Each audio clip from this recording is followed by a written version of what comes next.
Bossman show, friend of the show, a guy I've known for a long time from my days at Tennessee State. He came all the way up. He's the A&T Aggies head coach over there in Greensboro. It's the one and only Willie Jones on the show. Coach Jones, Will, what's good, brother? How you doing, man? Boss, we made it, man. We trying to make this thing happen. Always good to join your show, man. It just every time I come on, man, it just reminds me of the days, man, back in the days trying to grind and get to the top. I hear that, brother. I hear that, man. Those days was fun days, man. And just seeing where you were at now, where I'm at when I was getting started off selling CDs and hustling at Tennessee State there for the radio show, all these platforms, man. Like, it was a long journey, brother, but it's all worth it, though, man. Hey, man, you got to go through something to get something, right? And so I'm glad you went through something. I went through something, and, man, we're trying to make it happen. Let's go back to last year, Coach Jones, man. You got 11 wins in a COVID year. Now, to be having a winning record in a year as tough as it was 2020, tell me about your team's perseverance, overcoming, having to go through testing every day, just not knowing where they're going to play. How was that for your guys, man? You know, last year was an extremely tough year. The games that we played in the non-conference and in the conference, it was just, man, every day was like you didn't know what was going to happen. Were you going to be shut down today? What was tomorrow going to look like? And we were coming off a year where we thought that we were going to go to the NCAA tournament, and we wanted to kind of make last year that year to get it done. And I think that that was our focus on the entire season. And with us being winning the North Division, the South Division and the MEAC, we were ready and primed to go into the conference tournament and try to get to the NCAA tournament. No doubt. And I'm asking you, man, like, for you as a coach, man, and never knowing where they're gonna play, you don't be on maybe on a bus, maybe out on a shoot around and get a call says it's off today, or worrying about your players. For you, how is it stressful for you and your staff? Just always be concerned about, are we gonna play today? Are we gonna practice today? We have enough guys to even go out here today. So for you, man, your mental health, man, your staff's mental health, how was it for you guys, man? It was bigger than winning for me, to be honest with you. We talked about it the first practice. We talked about it with our guys, about being flexible, being ready to pivot, in that we aren't in control. I'm not in control. The AD's not in the control. The chancellor's not in control. Us as human beings, we aren't in control of what's going on. This is a period in time that we're going to just have to be ready to pivot based on how the world, what's going on in the world. And I had our guys understand that. And I don't think we took any of the pauses that we went through in a detrimental sense. We try to keep the positivity, alive. And whenever we got a chance to suit up, to give our best effort. And that's kind of how we rolled, man. So I didn't really let it get into my mental health or our players' mental health because at the end of the day, there's nothing that we could have done to change anything based on the world that we're living in right now. And I think, Will, this was so funny about you say that, because a lot of times we talk as young men, and it's for my parents, a lot of things is out of control. It's in kind of God's hands. And I think COVID-19, 2020 showed us, hey, we don't control very much in our lives, other than how we approach every day, our attitudes, how we respect people. A lot of it is not our control. I think for your young men, being young as they are, to get that life lesson early that, hey, a lot of things we do have in this lifetime is out of your control. Oh, for sure. I mean, being from a small town in South Carolina with grandma had a big time effect on me. She tell you, man, God's in control, and really early, right after, that, everything got shut down for the NCAA tournament the previous year, and the world stopped. I'm talking about not just the state, the country, but the world stopped. I mean, you got to pay attention to what's going on with that. And I think I just try to calm our guys' nerves and just say, every time you get a chance to get on this court and hoop, you better do it to the best of your ability, have some fun, because it's not promised tomorrow. And some you did is very well, man. It's like, I know that you got all the black coaches on a call on Zoom. And tell me about what inspired you to do that and just bring y'all together as one, because I feel like this last cycle, a lot of black coaches got hired. That was the involved thing this cycle. I'm glad it happened, but I want to continue to happen, right? So talk about your idea to get all the black coaches on a Zoom call, bring everybody together as one to kind of share their knowledge and swap game with each other. Obviously last year, everybody had a lot of time. And, I'm just lucky to have a group of coaches, young head coaches that, we were friends before were head coaches. And, with that time, we got a chance to really spend some time with each other and try to help each other get better. And one of the things, while we all had time was, hey, let's get everybody together, during this social injustice. How can we help each other? How can we help our players? How can we just get through this period and try to get better as coaches? And we were able to do that. And it turned out to be an unbelievable year. A lot of coaches got jobs. It was just being a part of that movement that, is trying to help college athletics, realize the value of the African American coach and help get some more opportunities.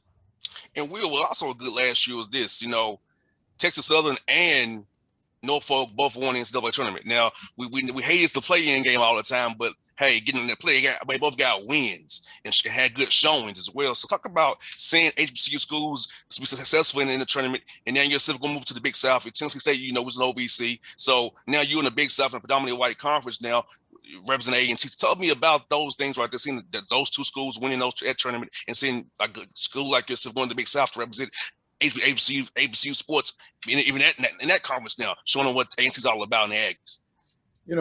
One thing, getting to the NCAA tournament is the ultimate reward. And to have two teams, compete and win in the first round is huge. It's to be expected, it's to be expected. You put us versus a light conference, and that's what they are. I call it a spade, a light conference. Whether it's Sun Belt, Southern Conference, whatever it is, they're light conferences, one-bid leagues.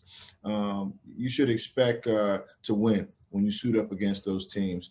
And, now, the ultimate goal is for us to have 4 HBCUs being represented in the NCAA tournament. And that can happen now. You got a Tennessee State in the OVC, you got us in Hampton in the Big South, and you still got the MEAC and the SWAC. And so it should be a day when all 4 conferences, all 4 of those schools should be represented in the NCAA tournament as we continue to make this thing a reality for the HBCUs. It was good, Coach Jones, this man, that more young men are going to go to the HBCU route now. Like Career Maker went to Howard, but no, last year was not a good year for Howard, but he went there. Master P with Tennessee State. So more top recruits, even on the football side, and they're going to SWAC and me at school. So I feel like HBCUs are now in vogue, and young black men and women now see that the value of these schools who care about you, who understand your background, where you come from, and can help foster you, make you a better wife, husband, leader in your future as you go through your path at these universities. Oh, for sure. A&T had an unbelievable year last year in recruiting. I think we finished 79th in the country with signing Duncan Powell, 4-star kid out of Texas, and along with a couple other freshmen. But recruiting at our universities and awareness at the HBCUs are at an all-time high. And let's be honest with you, kids don't come out of the womb knowing what an HBCU is. It's our job to educate them and tell them that there are opportunities at the HBCU. And I tell people all the time, HBCU has nothing to do with sports, okay? HBCU, these schools gave African Americans an opportunity to go to a place where they can get the same education as some of these predominantly white institutions that we couldn't attend at that time. The sports perspective, we've always been good in sports. African Americans have always been the leaders in sports, no matter what playing field we were at, whether we were in the CIAA, the old school SIAC, the old school MEAC, or the old school SWAC. We got Hall of Famers in the NFL. We got people in Canton. We got people in the NBA Hall of Fame. We've always been good in sports. So in terms of the kids recognizing that they can be successful at the HBCU, we got to continue to educate them. We got to continue to engage them and give them the light and see what they can do on our campus. And I think if we continue to do that, we'll be successful at attracting some of them. Especially with you moving to the Big South. I know, I hate to say it, but moving to the Big South gives a kid a different perspective. It's not the MEAC or the SWAC. So going to the Big South has to help. Hampton's already there as well, over out from the MEAC conference. So how did you kind of seen, since you've moved to the Big South officially now, recruiting-wise, and how guys will respond to you when you get that call from A&T now? Just like you said, man, it goes all the way back, to my days at Tennessee State. My first opportunity as a college coach was in the OVC, where Tennessee State was the only HBCU at the time in a predominantly white league. And so I'm used to it, you know what I mean? And I think, working in the Big South for a number of years gives me a perspective of what we need to do to be successful, continue to be successful in that conference. And I think it's an unbelievable opportunity. And like you said, kids like to, perception is reality. And the Big South is definitely an attractive place, and it gets you into different doors. And I'm excited, man, for the future of our program as we transition to a new league and a new opportunity. And also recruiting Atlanta, man. You got two young freshmen, one from Buford, Marcus Wilson, and Jalen Jackson as well from our area. Tell us about coming down here and finding guys outside of the Carolinas, coming down here to Georgia, finding talent as well to bring into your program to foster as you build this thing out the right way. We're going to recruit the best of the best. Relationships are what drives recruiting. I've just been an unbelievable, career living in almost 5-6 different states and developing those relationships. And we're going to continue to engage the best kids that we can engage and try to make sure that we secure a winning team year in and year out within our program. Atlanta is definitely a hotbed for talent. And year in and year out, we're going to be in those gyms trying to find those guys that fit what we're doing here at A&T.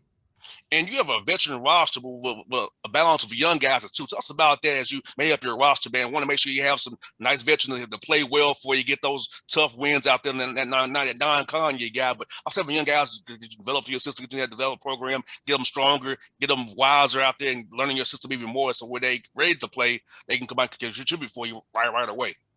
Yeah, I mean, it's always, one thing I want to always do is try to stay old in my roster, stay old through guys, coming up through your program, whether I get them on the back end and they got 3 years or 2 years, or whether, it's a 4-year guy like a Cam Langley, who's had an unbelievable career and is back this year for his 5th year with this COVID option. But the bottom line is, we want to have the young kids. I want to build a program, not a team. I'm not interested in building a good team. You know what I mean? I want to build a program so when the freshmen come on campus, that they can be taught by the guys before them, and they come up into that tradition and what we do, and they buy in from day one. That's a program. And that's what I'm interested in building. And that's what we, continue to do day in and day out as we continue to add pieces to the puzzle. This year's roster is an example of that.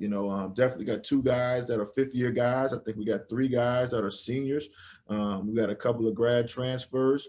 We got a couple of sophomores that are talented. And in the freshmen that we have, our freshman class, I think it's the best freshman class in the Big South. And so, we're going to continue to do that and try to build our roster where we have some balance and so we can be good for the long haul.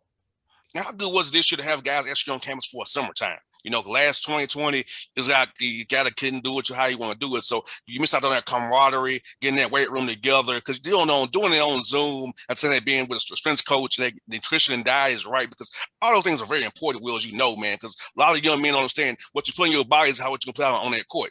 If you eat McDonald's every day, you're gonna be going that second half. I know you want to play hard and play like crazy. I know how you coach them up. So you can't do that with playing for you like this. How's it been, man, having them right there watching them with strength coaches as well, get them that camaraderie in the weight room, so they can be close together now come October, September, ready to go come November, man? For sure, man. I mean, for me, it's fun. I'm going into my 3rd season, actually, you know what I mean? And this was the first summer that I had with the team, to really talk about what we do and to put them through our conditioning program and what we believe summer should look like. And so it was unbelievable to have the guys on campus this summer. It's a blessing to be able to do that here at A&T.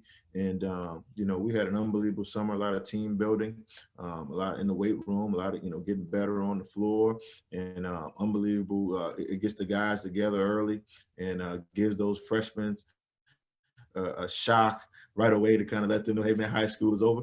And so, but the Aggies had a good summer, man. We look forward to getting on the floor. We're doing workouts now, but October can't get here any quicker. Once football, but that Thursday night game on ESPN, once that hits, it lets everybody know basketball season is right around the corner. I hear that, man. And tell me about your non-conference schedule, man.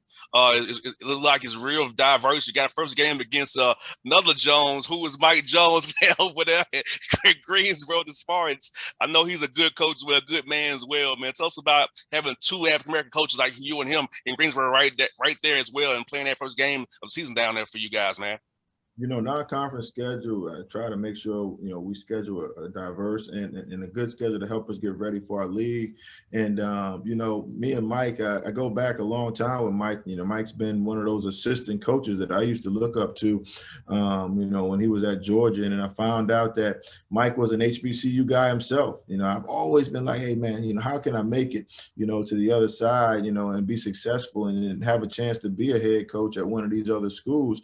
And Mike was a guy that I could talk to. And for 20 years later, for us to be two head coaches at two great institutions in Greensboro and have a chance to play against each other and support each other, the deal is, man, we're going to be on the opposite end of sidelines. That one game on November the 9th. And after November the 9th, we're going to support each other and try to make sure that whatever we can do to help each other's program be successful, we want to do that. And so outside of that, we got an opportunity to go back to Stanford, who came and played us in Greensboro last year. So to take the guys to the West Coast will be a good deal. Wake, a local game here against Wake Forest and Steve Forbes, who we have a connection through the junior college that both of us worked at. We got an opportunity to play East Carolina down there in Greenville. Those are some of the bigger schools, and some great rivalry games with Jacksonville, a school that I used to work with, and Jordan Mincy, who's a first-year head coach down there at Jacksonville. Got a chance to play East Tennessee State, who has another, first-year head coach down there, down in Johnson City. And so, we think our schedule is very, it gives us an opportunity to see a lot of different teams, a lot of different levels, and a lot of different styles, which I want to always put in. You want to be ready for your leagues. You're trying to find styles similar to teams in your league to give you a first eye, appearance in terms of getting your guys ready to play. That's one for you, Will, is this, man. When you come to the ATL, man, what's your favorite spot to eat here, man, when you come to town? Man, I'm a Papa Do's guy, man. Papa Do's, Lay's meat. I tell the guy, listen, we got to be done with everything for the day, because once you go up in Papa Do's and they lay it on you in Papa Do's, once you get back to the hotel, it's over. It's over. Yeah, ain't no more calls, ain't no more recruiting calls. I can't meet with nobody. Once they lay you down in Papa Do's, it's over, man. So I love Papa Do's. I love seafood, and it gets me every time. I hear that. Well, we're good to talk to you, brother, man. I'm happy for your success, as I usually know, man. I'm happy for you as always, man. We're always cheering for you as well, man. So keep up the great work, keep the energy popping, man. Get those Aggies going, my brother. Hey, man, look forward to it. You continue to bless these coaches, man, and I look forward to being back on here during the season at some point. You sure will, brother. Hey, be safe, man. Talk to you real soon, brother. Aggie Pride.